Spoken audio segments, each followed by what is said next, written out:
Mais um reforço pintando no Flamengo? Salve nação rubro-negra, estamos chegando com todas as notícias do clube mais amado do Brasil. Lucas Fasson, ex-São Paulo, pode ser anunciado ainda hoje pelo nosso Mengão. Zagueiro já aceitou a proposta, falta apenas detalhes com o Lokomotiv Moscou para o anúncio oficial. Para vocês, qual setor o Flamengo precisa se reforçar nesta temporada? Chega, participe e deixe a sua opinião nos comentários. Sem mais, vamos trazer tudo sobre o Flamengo agora. Tudo bem no Brasileirão e quarta-feira já tem Conmebol Libertadores para o Flamengo. Vai jogar contra o Internacional, esse jogo no Maracanã, jogo de ida das oitavas de final já. Começou o mata-mata, você vai ver ao vivo na Globo depois de Vale Tudo. Conversar com a Duda Dal Ponte, porque o craque do time não vai jogar essa partida, aí o Arrasca tá fora, né, Duda? Pois é, Escobar, boa tarde pra você, pra todo mundo que acompanha o Globo Esporte com a gente. Na última rodada da fase de grupos da Libertadores, o Arrasca levou o terceiro cartão amarelo, então tá suspenso pra quarta-feira. E o técnico Filipe Luís tem algumas possibilidades pra substituí-lo.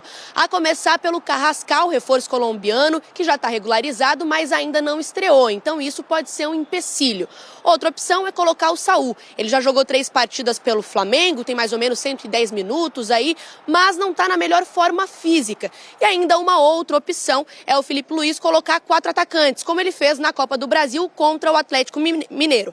Essa decisão vai acontecer amanhã, quando o Flamengo faz na parte da tarde o último treino antes de enfrentar o Internacional na quarta-feira aqui no Maracanã. Falando sobre esse jogo, vai ser um jogo importantíssimo. O Maracanã vai estar lotado, expectativa de mais de 60 mil pessoas aqui para acompanhar esse duelo de brasileiros nas oitavas de final da Libertadores. É um tricampeão da América, o Flamengo contra um bicampeão da América, o Internacional. Vai ser jogo bom, viu, Escobar? Olha aí, o Flamengo venceu em casa o Mirassol. Olha aí, agora o DJ Careca trabalha, né?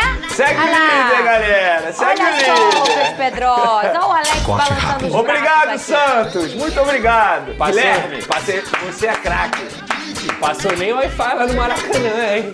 O Mirassol quis fazer uma gracinha. Foi mesmo. Quero saber a tua opinião, Foi mesmo. Pedrosa. Foi 2-1 esse jogo, tá? E o Flamengo segue líder aí do campeonato. Como a gente brincou aqui, o Cruzeiro perdeu pro Santos e deu uma aliviada aí, hein, o Vene Casagrande. Flávio Vinic tava no Maracanã e conta como foi esse jogo. Fala, Flavinho. No dia em que Filipe Luís completou 40 anos, o Flamengo entrou em campo para encarar o Mirassol. O time paulista chegou logo com perigo. Em posição duvidosa, Edson Carioca perdeu cara a cara com Rossi. O Flamengo respondeu com Alexandro de cabeça. Chico da Costa arriscou de longe e Rossi voltou a ter trabalho. Aí o Samuel Lino apareceu, driblou bem e quase marcou nesse chute. Logo depois, ele cruzou para o Léo Pereira marcar mais um gol de cabeça na temporada. Mais um de um zagueiro rubro-negro. O Flamengo teve então 3 chances ali pela direita, como essa com Royal. Outra no chute do Plata, que o Walter também defendeu. E a mais perigosa, novamente com Royal, jogando por cima. Eu sempre falo, basta estar ali e ter fé, que uma hora a bola sobra. E eu venho fazendo isso e uma hora a bola vai entrar. Em todos os jogos acredito que eu criei uma ocasião de gol, um chute aí perigoso. Mas eu vou continuar trabalhando para que esse gol saia e eu possa vibrar juntamente com a nação. Na melhor oportunidade do Mirassol na etapa inicial, Chico da Costa desperdiçou chutando para fora. O time do interior ameaçou de novo no início do segundo tempo, com essa bola cruzada na área. Mas o Flamengo esfriou a reação quando a Arrascaeta cruzou e o Plata colocou para dentro, aumentando a vantagem rubro-negra. O Mirassol voltou para o jogo porque a lei do ex falou mais alto e o Gabriel marcou o primeiro gol da história do clube no Maracanã. O Flamengo foi para cima e depois de uma boa jogada, a Arrascaeta quase fez um golaço. A partida ficou aberta e no contra-ataque, o Mirassol por pouco não empatou com Carlos Eduardo. O time do Filipe Luís não diminuiu o ritmo e Alan viu seu chute não entrar por um milagre. Em outra boa troca de passes, a bola ficou com a Arrascaeta, que acabou batendo pressionado por cima. No acréscimo, o Mirassol ainda deu um susto no Rossi na jogada aérea e quase deixou tudo igual. O Mirassol é um grande time, é muito bom trabalhado e eles hoje fizeram um grande jogo contra nós. Acho que por momentos sofrimos, mas soubemos sofrer e a gente saiu com a vitória, que era o mais importante. O Flamengo vence no aniversário do técnico Felipe Luiz. Deixa para trás a eliminação na Copa do Brasil e segue na liderança do Campeonato Brasileiro. Todos os anos que eu cheguei no Flamengo, quase sempre a gente teve que perseguir o líder, né? Em 2019 perseguimos no primeiro turno e acabamos conseguindo virar essa vantagem, tomar a liderança e ficar até o final. E em 2020 também. Então, que representa isso é motivação para seguir brigando pelo título. Foi com sofrimento, mas Felipe Luiz começou com vitória os seus 40 anos de idade. E ele fala da situação de 19 e 20, e é curioso, né? Que ele viveu isso só que como jogador. Cadê o sorriso de Vene Casagrande? Sorriso de líder. Enche na tela aí, olha lá. E o homem tá feliz, Pedro. Líder e com um jogo a menos. Com um jogo a menos? Olha lá o corte, hein? Tá com um zoom em você, hein, Vene? Tudo bem. Gostou do Flamengo? Daqui a pouco o Pedrosa vai falar que o Mirassol tentou botar água no chope do Mengão. Jogar um foguinho ali. Aí, ó. Vai, Vene. Gostou do Flamengo? Bom, gostei bastante. Inclusive, eu vou considerar essa vitória do Flamengo diante do Mirassol como uma das mais difíceis do Flamengo no Campeonato Brasileiro, justamente por conta de um adversário que estava invicto no Campeonato Brasileiro há 9 jogos e também por conta dos desfalques do Flamengo. Sobretudo por conta da ausência do Jorginho e do Pulgar, que já está há muito tempo, mas o Jorginho ele fez muita falta. Inclusive, essa foi a maior dificuldade do Flamengo, quando bota o Everton Araújo e o Alan, 2 jogadores, 2 volantes com características defensivas, o que atrapalhou o meio de campo do Flamengo. Mas mesmo Você assim... já tinha sinalizado exatamente. Isso aqui, né? E assim, não é uma crítica aos 2 jogadores, é estilo de jogo, não tem jeito. Tudo bem que o Felipe Luiz ele poderia ter utilizado até mesmo o Saúl nessa função, mas depois ele explicou que entende que o Saúl ele faz uma outra função, veio para fazer a função do Gerson, mas enfim, diante do que o Flamengo encontrou contra o Mirassol, nessas adversidades, das ausências, o Flamengo fez um grande jogo, foi uma partidaça. E eu tive a oportunidade de estar no Maracanã nesse dia, eu vi de perto como o Samuel Lino joga bola, vai ser um jogador extremamente importante ao Flamengo. Para mim já é titular absoluto. O Gonzalo Plata novamente fazendo um grande jogo, só que agora muitos torcedores vão valorizar porque ele botou a bola na rede e nem sempre o atacante ele vai ser importante só com bola na rede, muito pelo contrário, ele constrói jogadas mesmo não estando com a bola. Ele, enfim, abre espaço para os companheiros. O Arrascaeta não estava numa noite muito inspirada, mas fez a diferença, sobretudo por conta de uma assistência nossa primorosa que ele fez para o Gonzalo Plata, um passe ali que só o jogador do nível dele consegue fazer. Eu acho que um ponto baixo do Flamengo nesse jogo foi o Léo Ortiz, mas eu não vou ficar aqui criticando o jogador que vem numa sequência muito grande. Eu acho que o desgaste físico está pesando bastante. O Emerson Royal também fez uma boa partida, então o coletivo do Flamengo foi um coletivo muito interessante. O Flamengo voltou a ter aquele equilíbrio que o Felipe Luiz tanto gosta. Embora tenha tomado um gol, mas acho que o setor defensivo e o setor ofensivo estavam muito equilibrados. Gostei bastante do Flamengo, do que eu vi, e vou repetir o que eu falei aqui no começo do meu discurso. Foi uma das vitórias mais difíceis que o Flamengo teve nessa competição. É uma vitória que, de fato, dá ao Flamengo aquele status de time que vai brigar pelo título do Campeonato Brasileiro até a última rodada. Foi uma vitória enorme que mantém o Flamengo na liderança. E agora já vai encorpando, né, gente? A gente terminou o primeiro turno. Pensa nisso, né? A gente já está encorpando quem vai brigar pelo quê, ô Pedrosa? Claro. Falta metade da competição. Mas o Mirassol não fez jogo fácil pro Flamengo, né? Jogou bem o Mirassol, né? E era natural, Fernanda. Principalmente porque o Flamengo conseguiu vencer uma equipe que estava a 9 jogos sem perder. A gente acaba esquecendo isso, você pega o nome e tudo mais.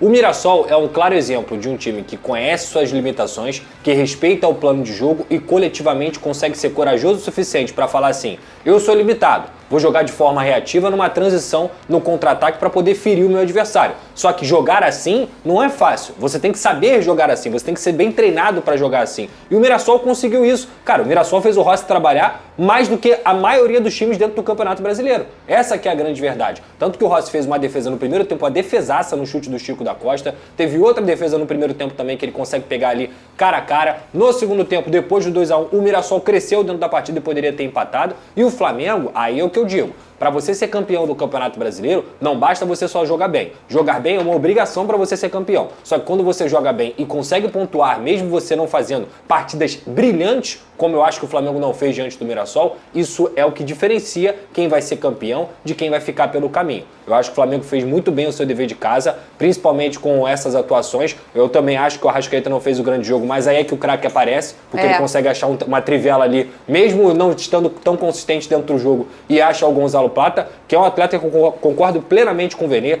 deveria ser mais valorizado pelo time do Flamengo. Eu acho que o Gonzalo Plata é um atleta que gera jogo, que parte para cima, que não se esconde, que ajuda defensivamente. O Flamengo achou suas pontas. Para mim, Gonzalo Plata e Samuel Lino são os pontas titulares. E aí vou falar sobre uma coisa também que eu até comentei aqui. Se quiser fazer um retoque nessa janela, para mim é na posição de volante. Porque quando o Jorginho não puder jogar, o Flamengo vai sentir falta de um jogador mais qualificado na saída de bola. E para mim, até defensivamente, o Alan falha no gol do Mirassol. Faltou proteção. Faltou a proteção necessária para ele aparecer ali. Eu acho que o Alan é um bom jogador, tá? O Everton Araújo também é bom jogador. O que eu tô falando, eu vou repetir aqui novamente. Pro nível Flamengo, ser campeão de Campeonato Brasileiro e pensar em ser campeão da Libertadores, você precisa ter sempre um grande volante dentro de campo. E o Felipe Luiz falou sobre as possíveis saídas do Flamengo. Você tem mais informações sobre isso? A gente tem essa sonora do Felipe Luiz? Cadê? Tem ou não tem? Você tem mais informações sobre isso? Ele não vai botar sonora não, né? Não vai botar sonora. Só para contextualizar, ele falou que mais jogadores podem chegar e mais jogadores podem sair. Por que ele falou sobre isso? Porque ele foi questionado sobre a ausência de jogadores na lista de relacionados. Nesse caso, por exemplo, o Vinha e o Juninho não foram relacionados. E ele explicou, eu tenho um elenco grande, não tem como relacionar todo mundo. E ele vai escolher os jogadores através do adversário. No caso da lateral esquerda, nenhum absurdo. Tem 3 no momento, Sim. Vinha, Alexandre e Ayrton Lucas. Um deles pode sair? Pode. Se eu tiver que apostar qual que vai sair, para mim é o Ayrton Lucas, que é um jogador que está sempre sendo procurado. Agora, um jogador que tem grande chance de sair já nessa janela é o Michael, que não vem sendo relacionado por uma opção dele também há muito tempo. Então esse jogador deve sair. Hoje o José Boto se reuniu com o Cebolinha lá no CT Ninho do Urubu por conta de várias notícias que vêm saindo aí que o Cebolinha pode ser negociado com o Grêmio, e o José Boto disse para ele, a gente conta com você, a gente entende que você pode ajudar bastante nessa temporada ainda, a gente quer ficar com você. E aí, por exemplo, o Cebolinha é o caso mais complicado, até porque ele tem um salário alto, o contrato dele vai ser até dezembro de 2026. O Michael, acredito que seja o próximo a deixar o Flamengo. Então, não tem o que fazer. Você tem um elenco grande, alguns vão ficar fora da lista de relacionados. O ideal é você negociá-los até mesmo para abrir uma brecha na folha salarial. Após a vitória conquistada diante do Mirassol por 2-1 no último sábado, pela 19ª rodada do Campeonato Brasileiro, o elenco do Flamengo teve o domingo 10 reservado para descanso. Este momento de pausa foi estratégico, permitindo que os jogadores recuperassem o condicionamento físico antes de mais um importante compromisso, desta vez pela Copa Libertadores da América. A partir desta segunda-feira, 11, os atletas se reapresentaram no centro de treinamento Ninho do Urubu e deram início à preparação visando o duelo contra o Internacional, válido pelas oitavas de final do torneio continental. Sob o comando do técnico Felipe Luiz, que segue à frente da equipe com um trabalho focado em organização e intensidade, os treinos começaram cedo, ainda na manhã desta segunda. O foco principal está na primeira partida do mata-mata, que será disputada na quarta-feira, 13, no estádio do Maracanã. Com pouco tempo para ajustes, o elenco terá 2 dias de treinamentos intensos para alinhar estratégias, corrigir falhas observadas nos últimos jogos e definir a escalação titular. A programação do time rubro-negro prevê uma atividade pela manhã na segunda-feira, às 9h30, enquanto na terça-feira, 12, o treinamento será realizado à tarde, com início às 15h30. Durante essa última sessão, o Felipe Luiz deve confirmar os 11 jogadores que iniciarão o duelo contra o Colorado Gaúcho em busca de uma vantagem no confronto de 180 minutos. Programação completa do Flamengo antes da Libertadores. Segunda-feira, 11, treino às 9h30. Terça-feira, 12, treino às 15h30. Quarta-feira, 13, jogo contra o Internacional às 21h30. O Maracanã será mais uma vez o palco de um confronto decisivo para o Flamengo. Com o apoio da torcida, que tem comparecido em massa aos jogos, o clube carioca tentará construir um resultado positivo dentro de casa, fundamental para manter a vantagem no segundo jogo, que será realizado em Porto Alegre. A expectativa é de casa cheia, já que o Flamengo lidera o ranking de média de público no Brasil em 2025, com impressionantes 45.133 torcedores por partida. Mesmo sem a construção de um estádio próprio, o Flamengo vem colhendo bons frutos com a administração do Maracanã. Apenas no primeiro turno do Brasileirão 2025, o clube já arrecadou 19,6 milhões com a bilheteria, superando toda a receita obtida em 2024 durante o campeonato inteiro. Os números refletem a força da torcida e a organização financeira da atual gestão. No ano anterior, o Flamengo somou um total de 18,7 milhões em lucros com bilheteria no Campeonato Brasileiro. A maior receita individual ocorreu no empate contra o Vasco, com mais de R$ 1.700.000. A média de lucro por partida ficou em 1,04 milhão, enquanto a despesa média ficou em torno de 1,82 milhões. Já em 2025, os lucros por jogo aumentaram significativamente, chegando a uma média de mais de R$ 2.100.000. O confronto contra o São Paulo, vencido por 2-0, gerou uma renda de mais de R$ 3 milhões, sendo o recorde da temporada até agora. A atual gestão do clube, liderada por Luiz Eduardo Batista, também vem adotando medidas para reduzir os custos operacionais do estádio.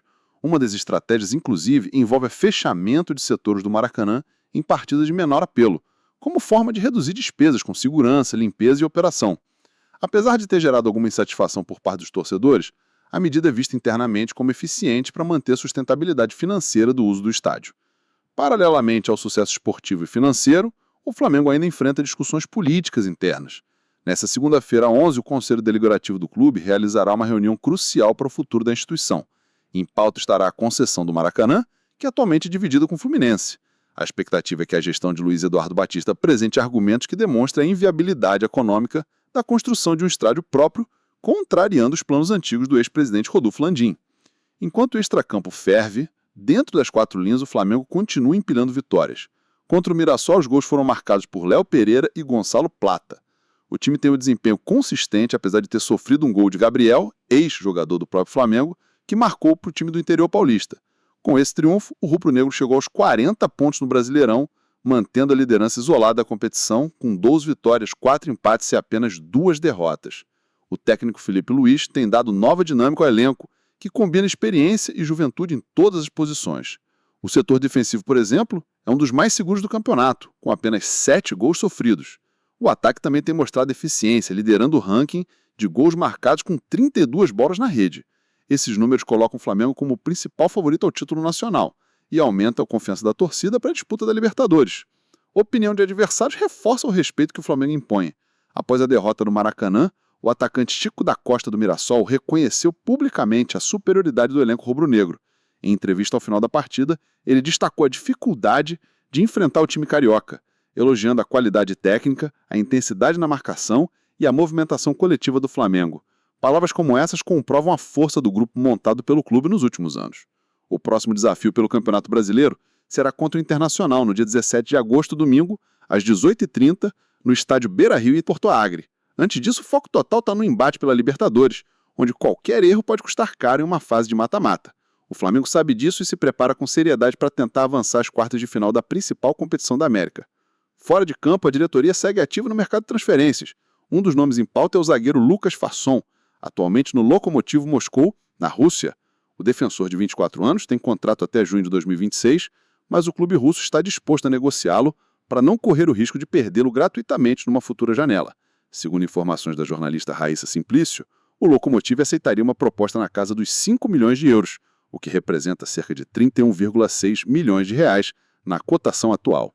Além do Flamengo, o Atlético Mineiro também monitora a situação de Fasson. Revelado pelo São Paulo, o zagueiro teve passagens por La Serena, Chile e Atlético Paranaense, antes de se transferir para o futebol russo. Sua versatilidade e qualidade técnica chamam a atenção da comissão técnica rubro-negra, que busca reforços pontuais para fortalecer o elenco na reta decisiva da temporada. Atualmente, o setor defensivo do Flamengo conta com bons nomes, como Léo Pereira, Léo Ortiz e Danilo. Cleiton ainda faz parte do grupo, mas sua permanência não está garantida. Pablo, embora ainda pertença ao clube, não vem sendo aproveitado nos jogos. A possível chegada de Fasson visa aumentar a competitividade e oferecer mais opções ao técnico Felipe Luiz, especialmente em momentos de maior desgaste físico do elenco. Com elenco competitivo, torcida engajada e finanças organizadas, o Flamengo atravessa um momento sólido, tanto dentro quanto fora de campo.